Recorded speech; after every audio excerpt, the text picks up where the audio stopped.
पूरी दुनिया का कुफ्र रिसर्च कर रहा है कि पूरी दुनिया में सबसे गरीब मुसलमान, सबसे कमजोर मुसलमान, सबसे कम पढ़ा लिखा मुसलमान। मैं अपनी कौम के जिम्मेदार और गयूर जवानों से दो बात अर्ज करूंगा। बेवा की तरह भारत में रोना बंद करो, मजलूमों की तरह आंसू गिराना बंद करो। अरे जब पूरी दुनिया में 313 थे तब नहीं डरे। क्या बात है, वाह वाह वाह वाह वाह। जब पूरी दुनिया में सिर्फ 313 थे तब न डरे। और बलियाबी तो दो टुक कहता है कि एक अल्लाह से डरने वाली कौम को बंदर और छुछुंदर से डराने की गलती मत करना। बांध रखा है मेरे आलिमों ने सब्र की रस्सी से। जिस दिन ये गांठ सरक गई उस दिन कुछ भी हो सकता है।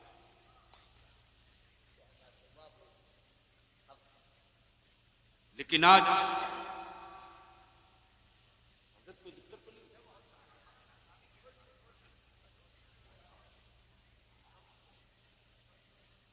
तो एक बार बोल के बता दें या रसूल अल्लाह, या रसूल।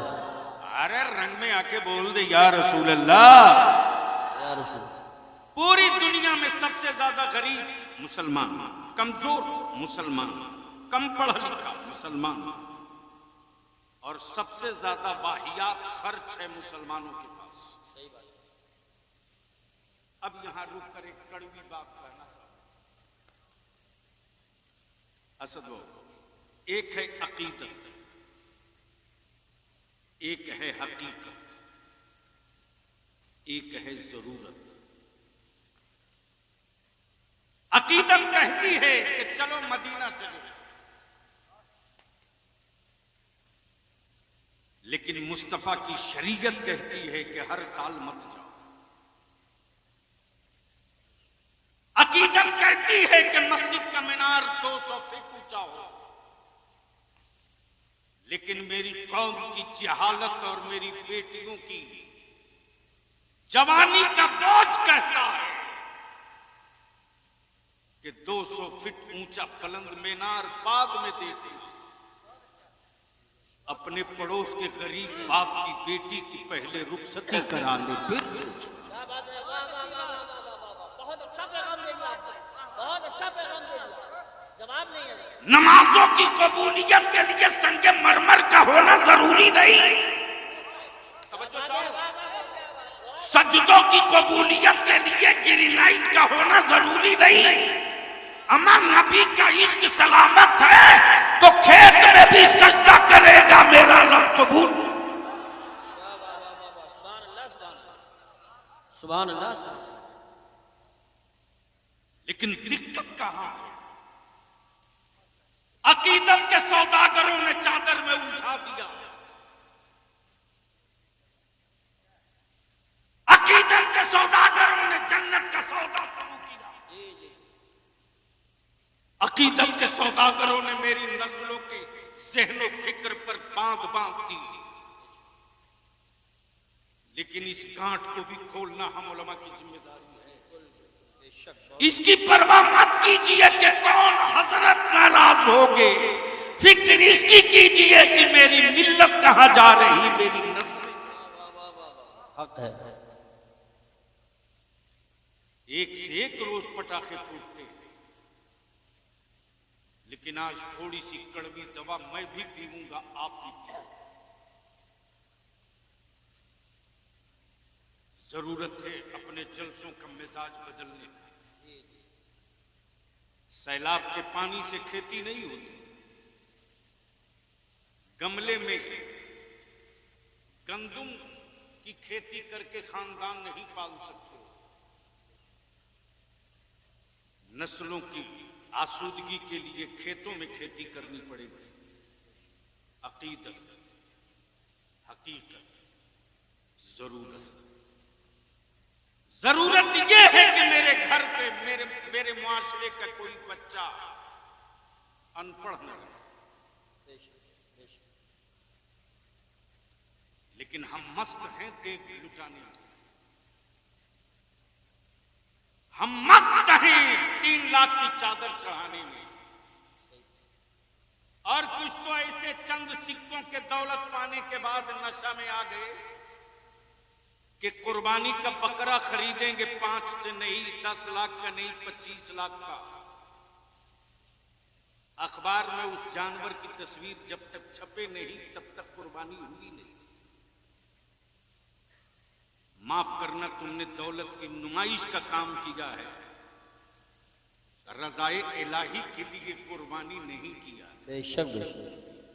इसलिए 2 चंद पॉइंट्स ऐसे हैं जिस पर थोड़ी देर आपकी तवज्जो चाहूंगा। पूरी दुनिया का कुफ्र पीछा कर रहा, इस्लाम का, कुरान का। इस्लाम का, कुरान का। एक माहौल क्रिएट किया गया, नैरेटिव सेट किया गया। मदरसों में टेररिज्म, मदरसों में दहशतगर्दी, मदरसों में आतंक है, मदरसों में नफरत है, मदरसों में तफरीक है, मदरसों में जिहाद है, मदरसों में मुल्क तोड़ने की बात होती। बलिया भी कहता अकल के टुअरो, तुम 2 नंबर के हिंदुस्तानी हो। अगर 1 नंबर के हिंदुस्तानी होते तो दिल्ली के उन दरख्तों को गिन लिए होते जिन दरख्तों पर आलिमों की लाशें लटक रही थी, और आजादी का फतवा किसी बाबा के मठ से नहीं निकला था। आजादी के जिहाद का फतवा इसी मदरसे से अल्लामा फजल हक खैराबादी। वाह वाह वाह, सुभान अल्लाह सुभान अल्लाह, वाह वाह वाह वाह। लेकिन हमने कहां लाकर अपनी नस्लों को छोड़ रखा है? कब तक हम सियासी पार्टियों के भरोसे अपनी नस्लों का मुस्तकबिल बनाएंगे? कब तक अपने बच्चों को विकलांग बनाकर रखेंगे? कब तक गैरों की बैसाखी का मोहताज रखेंगे? हम अपनी नस्लों को कब अपने पैरों पर खड़ा होने की लकीर खींचेंगे? और माफ करना, ये भी कड़वा सच है, ये भी कड़वा सच है। मेरे नबी के नामूस पर कोई पत्थर मारे पागल, यूनिवर्सिटियों से कोई प्रोफेसर नहीं निकलता। मेरे नबी की इज्जत से कोई खेले मस्त, किसी स्कूल से कोई लेक्चरर नहीं निकलता। मेरे नबी की इज्जत पे कोई हाथ डाल दे, सेकुलर कहलाने वाली किसी सियासी पार्टी के लीडर के गले से एक आवाज नहीं निकलती। असद इकबाल साहब जी से दारे शरीयत तहरीके बेदारी में आपने थोड़ी सी कटिहार में झलक देखी। 4 स्टेट में हमने अपने उलमा को इकट्ठा किया था, 4 स्टेट के 750। कहां मेरी कौम ने हमारी इज्जत में कमी की जी? कहां कमी की? आज भी मेरे जवानों के दिलों में आलिमों की इज्जत इस कदर, जिनको उठना जल्दी उठो प्लीज, अब जल्दी जाओ, देर नहीं करो।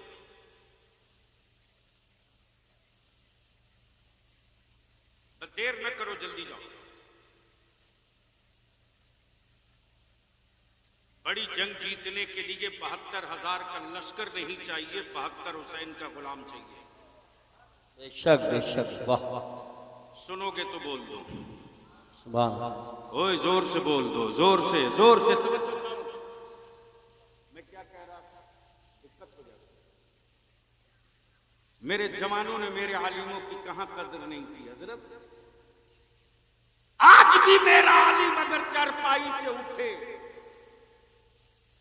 तो ये मेरा नौजवान मेरे आलिम की जूती सीधी करने के लिए तैयार है।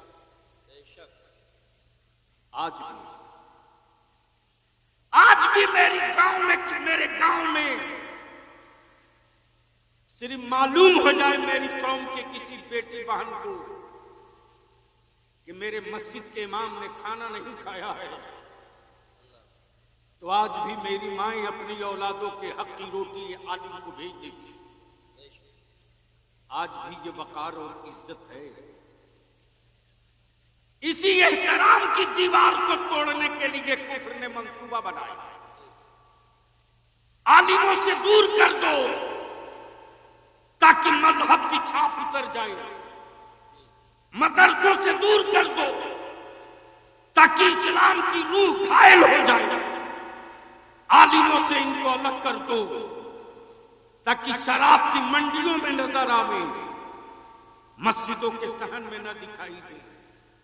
तब बलियाबी दो टुक कहता है, तुम अपने जुल्म के बादल को जितना संवार लो, तुम अपने जब्र के बादल को जितना संवार लो, जब तक मस्जिदों में वारिस अंबिया खड़ा रहेगा और भारत में मदरसे सलामत रहेंगे, न मेरा भारत कभी खतरे में आएगा, न कभी इस्लाम खतरे में आएगा। बेशक बेशक, सुभान अल्लाह, सुभान अल्लाह। इसलिए थोड़ी देर के लिए मैं आपकी तवज्जो लाऊंगा।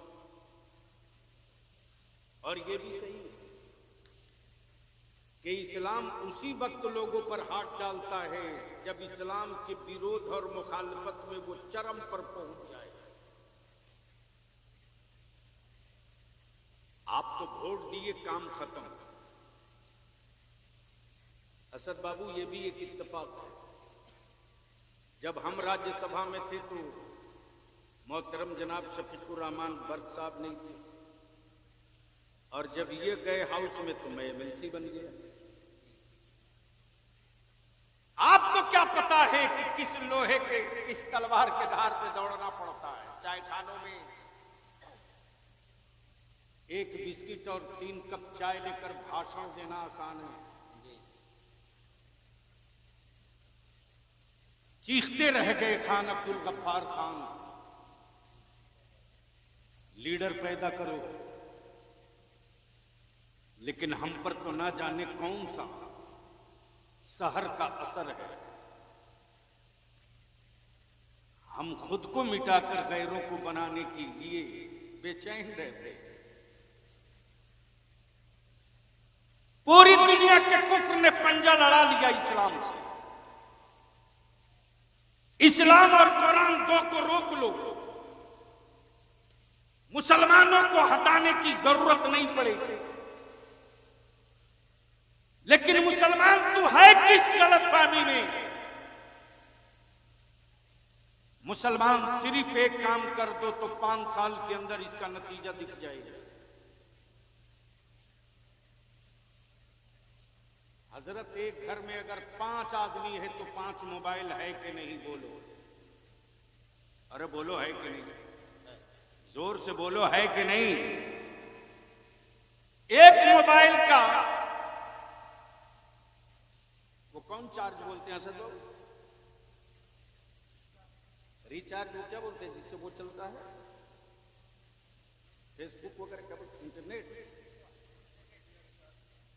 पता नहीं उसको, हमको तो नंबर भी सेव करने नहीं आता।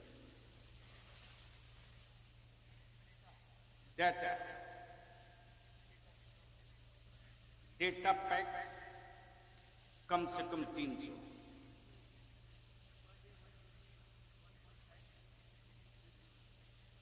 लेकिन महीने में कम से कम 300 में मान लो।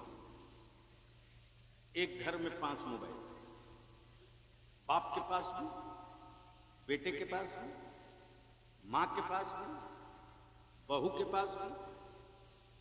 क्या नाश कर रखा है इस मोबाइल के डब्बे ने मेरी मिल्लत को। रात को 12 बजे, 1 बजे, 2 बजे, 3 बजे तक मुस्लिम टोली के नौजवान चौक पर, चौराहे पर, सीढ़ी पर, छत पर लगे। मां अलग लगी, बाप अलग लगा, बेटा अलग लगा। एक घर में अगर 5 आदमी तो 5 तिहाई 1500 रुपया। अपने जमीन पर हाथ रखकर कभी अपने आप से पूछना, 1500 रुपया तुमने डाटा रिचार्ज कराने में खर्च की पर मंथ, इसका नतीजा क्या निकला? इसका रिजल्ट क्या निकला? सुबह 3 बजे निकल जाओ तो सड़कों पर गैरों के बच्चे पुलिस की बहाली के लिए प्रैक्टिस करते। मुसलमान का बेटा सुबह 9 बजे उठकर सोकर उठेगा।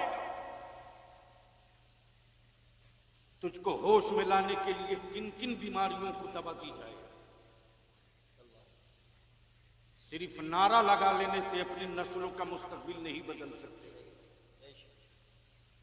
हर रोज बारात पर करोड़ों लाखों रुपया बर्बाद हो रहा।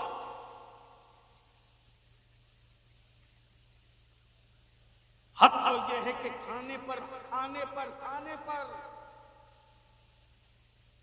असद बाबू रमजान शरीफ से पहले बलियाबी हिल गया है। मौलाना यूसुफ साहब आज भी वो रात और वो फोन याद आता है तो बलियाबी की आंखें बरस जाती। रमजान शरीफ से पहले मौलाना मेरे मोबाइल पर तकरीबन 10 मरतबा 2 बजे रात को फोन आया। जब मैं गाड़ी में बैठा तो देख रहा हूं एक ही नंबर से 10 मिस कॉल। 2:30 बजे के करीब मैंने बैक कॉल की। उधर से एक लड़के ने फोन उठाई और कहा कि हजरत अस्सलाम वालेकुम। मैंने कहा वालेकुम अस्सलाम, कौन बाबू? उस लड़के ने जवाब दिया हजरत जो फोन किए थे अब वो दुनिया में नहीं रहे। मैं सोचते रहा या अल्लाह पता नहीं मेडिकल का हेल्प मांगने के लिए फोन किया था, मैंने क्यों नहीं तकरीर रोक के फोन उठा लिया। उस लड़के ने जवाब दिया सुनो। उस लड़के ने जवाब दिया हजरत आज मेरी बहन की बारात आई थी। अब्बू ने कर्ज लेकर बारातियों के खाने का इंतजाम किया था। 25-20 आदमी का खाना घट गया। खाना बनना शुरू हुआ, थोड़ी ताखीर तो होती ना। इसी बीच में लड़के के बाप ने मेरे वालिद को बोल दिया कि मैं नहीं मालूम था कि मैं जिसके घर अपने बेटे का निकाह कर रहा हूं वो इतना बड़ा भिखमंगा है। मेरे वालिद इस सदमे को बर्दाश्त नहीं कर सके, हार्ट अटैक हो गया। आप एक टेलीफोन कर दे हॉस्पिटल वाले मेरे वालिद की लाश जल्दी दे दे। मैं पूछता हूं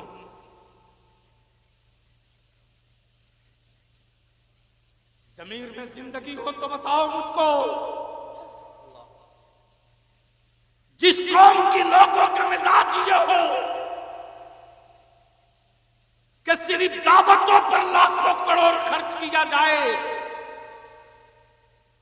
वो कौम बिरयानी का मजा तो समझ सकती है, इक़्तिदार और सत्ते का मजा नहीं समझ सकती। और जिस दिन ये कौम भूखे रहकर अपनी औलादों के हाथ में कलम थमाना जान जाएगी, उस दिन इस कौम के बेटों को न कोई आंख दिखा सकता है, न कोई उंगली दिखा सकता है, न कोई वो गोल गोल घुमा सकता है, न उसके दिलों से नबी का इश्क खत्म कर सकता, न उसको कोई 2 नंबर की शायरी कहने की हिम्मत जुटा सकता। जब तक जाहिल रखोगे तब तक सियार भी तेरी औलादों को डराएगा। लेकिन अफसोस है, थोड़ी सी हट करके अपनी गुफ्तगू से एक तजर्बे की बात कर। एक बूढ़ा शेर बूढ़ा हो गया तो जाहिर सी बात है शिकार करने में भी दिक्कत। जब बूढ़ा हो गया तो उस शिकार पे बड़ी मुश्किल से निकला तो उसको गीदड़ों ने घेर लिया। जब गीदड़ों ने घेर लिया तो जवान शेरों की नजर पड़ी, और जवान शेरों की जब नजर पड़ी तो सारे जवान शेर इकट्ठा हो गए। तब उस बूढ़े ने कहा मुझे क्यों बचा रहे हो इन गीदड़ों से? तुम तो शिकार करके तन्हा खा जाते खाते थे, मेरे बुढ़ापे पर राम भी नहीं करते थे। तुम शिकार करके अकेले खाते थे, मेरे बुढ़ापे पर दया भी नहीं करते थे। तब शेरों के झुंड ने कहा कि गीदड़ों ने घेरा है। सवाल बुढ़ापे का नहीं है, सवाल बिरादरी का है, बिरादरी का। क्या बात है, वाह वाह, सवाल बिरादरी का। तो जंगल के दरिंदों ने बिरादरी की अहमियत समझ लिया और बलियाबी की गुफ्तगू में बिरादरी का मतलब शेख, सैयद, अंसारी, मुगल, तुर्क, पठान नहीं है, बल्कि बिरादरी का मतलब इस्लाम है। इस्लाम की बिरादरी की अगर हो तो जिस तरह वो एक दरिंदा होकर अपने बूढ़े की हिफाजत के लिए इकट्ठा हो गया, जरूरत है कि अपनी नस्लों के लिए इकट्ठा हो। बहुत अच्छा पैगाम दिया मेरे अजीज, दुनिया का दस्तूर है, दुनिया का दस्तूर है। अकीदत ये कहती है हर साल तैबा जाए, हकीकत ये कहती है कि मदीना जाने के लायक चेहरा तो बना ले, और जिस्म से जाना तो हर एक को आता है, कल्ब और रूह से जाना किसी किसी को आता है। और जब इस मंजिल पर फायज हो गए मेरे रजा, तब पुकार पड़े जानो दिल, होशो के रब, सब तुम मदीने पहुंचे, तुम नहीं चलते, सारा तो सामान गया। सुभान अल्लाह, सुभान अल्लाह। तुम नहीं चलते रजा, सारा तो सामान गया। अब आंखें खोलो, एक तारीख का हिस्सा देख लो। जब इस्लाम पर पूरी शिद्दत के साथ लोगों ने अटैक किया है, तब इस्लाम ने उन्हीं की हवेली से अपना मुहाफिज निकाल लिया।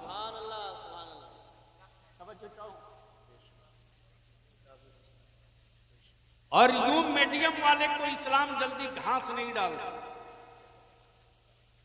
वो पहले ढील देता है कि चढ़ बेटा, देखता हूं कहां तक जाएगा। जहां तेरी आखिरी मंजिल होगी वहां से इस्लाम तेरा हिसाब। सुभान अल्लाह, सुभान अल्लाह। जैसे जय जोगी जयपाल जब आसमान छूने लगा, तब गरीब नवाज ने अपने खड़ाउन से कहा अब तू चल। क्या बात है, बोल दो, ऐसे नहीं बोलोगे तब बोलूंगा, झूम के। अच्छा, ये भी एक अजीब बात है, जहाज तो चलते बर्क साहब, आपने देखा, हमने देखा, सबने देखा, सब चढ़ते हैं, लेकिन ऐसा जहाज जिसमें न पेट्रोल हो, न डीजल हो, न पायलट हो, न इंजन हो,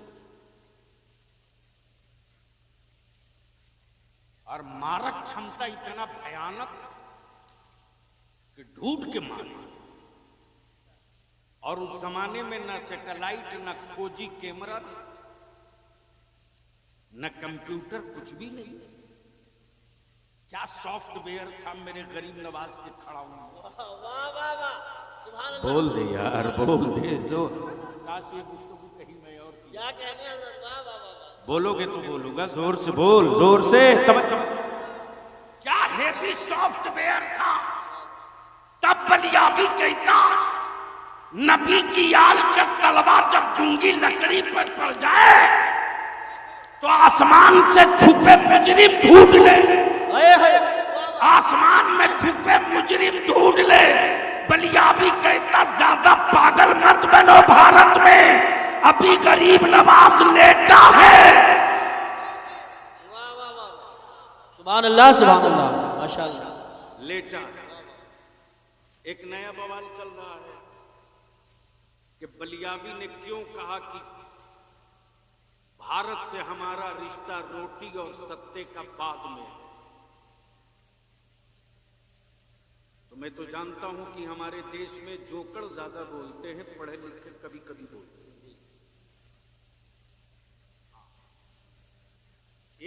लफ्ज करबला बोल दिया तो सारे यजीदी बलबला गए। जी जी सही बात है। बहुत प्रेशर पड़ा कि वापस ले लीजिए। मैंने कहा करबला वापसी की जगह नहीं है। जोर से जोर से, अरे जोर से और लहके। जब करबला से इतना डर लग रहा है तो करबला वाले आ जाएंगे तो कहां जाओगे?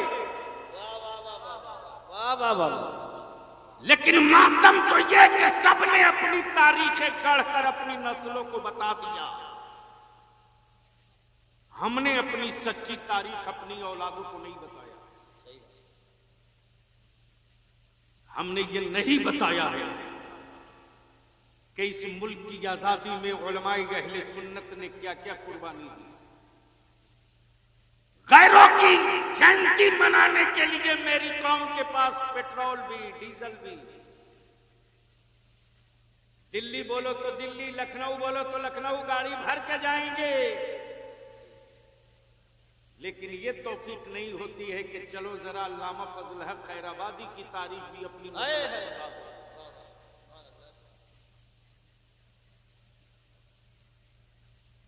लेकिन असद भाई जब एमपी हुआ तो अचानक मुझको रमजान में चढ़ गया। मैंने कहा ढूंढेंगे पोर्ट ब्लेयर में, अंडमान निकोबार में अल्लामा फजल हक खैराबादी का मजार कहाँ। सावरकर जेल पहुंचा तो लोगों ने पहले ये समझा कि मौली साहब आया घूम रहा, मौली साहब आया घूम रहा। और मैं भी गया था सावरकर जेल में तो लुंगी पहन। नहीं, उनको क्यों समझाएंगे, उनका कोई कसूर नहीं।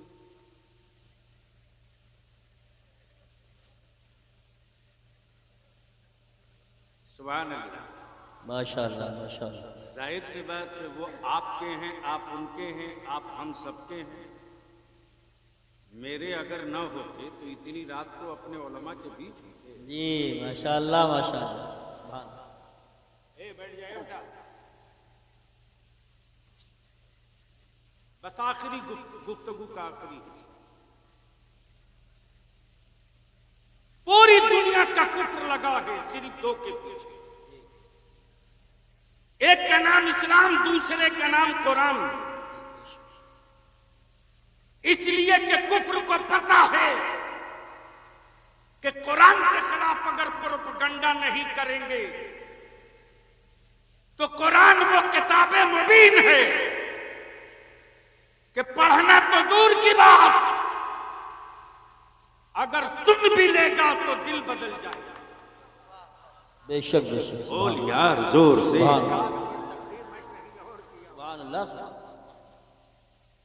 सुन लेगा तो दिल बदल जाएगा।